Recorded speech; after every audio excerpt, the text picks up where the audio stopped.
उत्पत्ति एक अध्याय परमेश्वर के महान कार्यों का वर्णन करता है, जिसमें हम संपूर्ण ब्रह्मांड, पृथ्वी और स्वर्ग और मानव जाति की रचना को देखते हैं। इन सब वस्तुओं को अस्तित्व देना परमेश्वर के दिव्य वचन के माध्यम से हुआ है। परमेश्वर की बनाई हुई सब वस्तुएं सुंदर हैं, लेकिन बाइबल की सबसे अनोखी रचना आदम की थी, क्योंकि परमेश्वर ने आदम को अपने ही स्वरूप और समानता में बनाया। परमेश्वर ने जिन विशेषताओं के साथ आदम की सृष्टि की, उनमें से एक विशेषता आदम में स्वतंत्र इच्छा की थी, क्योंकि वह अच्छे और बुरे का फैसला खुद कर सकता था। उत्पत्ति अध्याय 2 बताता है कि परमेश्वर ने आदम के लिए एक व्यवस्था को ठहराया, और वो थी जीवन के वृक्ष और भले और बुरे के ज्ञान के वृक्ष की व्यवस्था। लेकिन आदम ने भले और बुरे के ज्ञान का वृक्ष खाकर परमेश्वर की व्यवस्था को तोड़ दिया और उसके खिलाफ काम किया। इस प्रकार उसने आज्ञा उल्लंघन करके पाप किया। और परमेश्वर का वचन इस प्रकार कहता है, पहला यूहन्ना 3 अध्याय उसका 4 वचन में, जो कोई पाप करता है वो व्यवस्था का विरोध करता है, और पाप तो व्यवस्था का विरोध है। इसी प्रकार हम देख सकते हैं रोमियो अध्याय 3 उसका 23 वचन में, इसलिए कि सबने पाप किया है और परमेश्वर की महिमा से रहित हैं।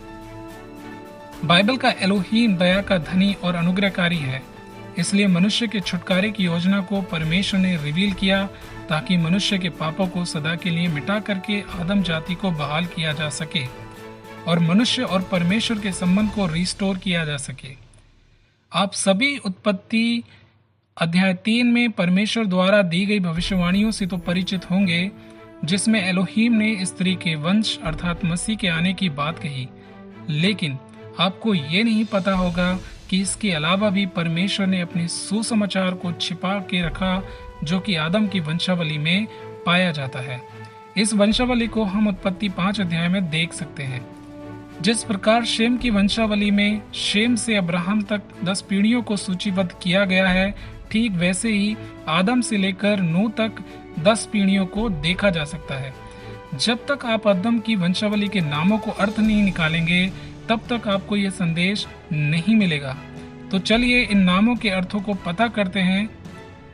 आदम का अर्थ मनुष्य, सेत का अर्थ नियुक्त किया जाना, अपॉइंटेड, एनोश का अर्थ नश्वर, मॉर्टल, केनान का अर्थ दुख, महललेल का अर्थ धन्य परमेश्वर, येरेद का अर्थ नीचे की ओर आना, हनोक का अर्थ सिखाना, मतुशला का अर्थ उसकी मृत्यु लाएगी, और लेमेक का अर्थ निराशा, और अंतिम है नूह का अर्थ विश्राम यानी रेस्ट।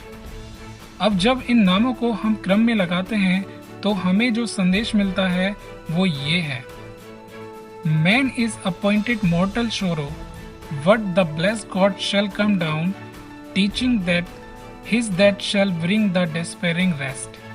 मैं इसका हिंदी अनुवाद कर देता हूँ, जो इस प्रकार होगा, मनुष्य को नश्वर दुख के लिए नियुक्त किया गया है, परंतु धन्य परमेश्वर ये सिखाता हुआ नीचे आएगा कि उसकी मृत्यु निराशा में विश्राम दे।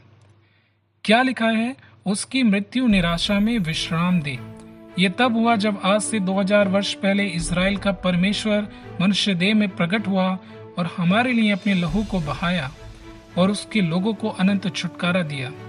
ये एक ऐसी प्रेम कहानी है जिसे परमेश्वर ने आज से लगभग 2000 साल पहले लकड़ी के क्रूस पर लिखी थी।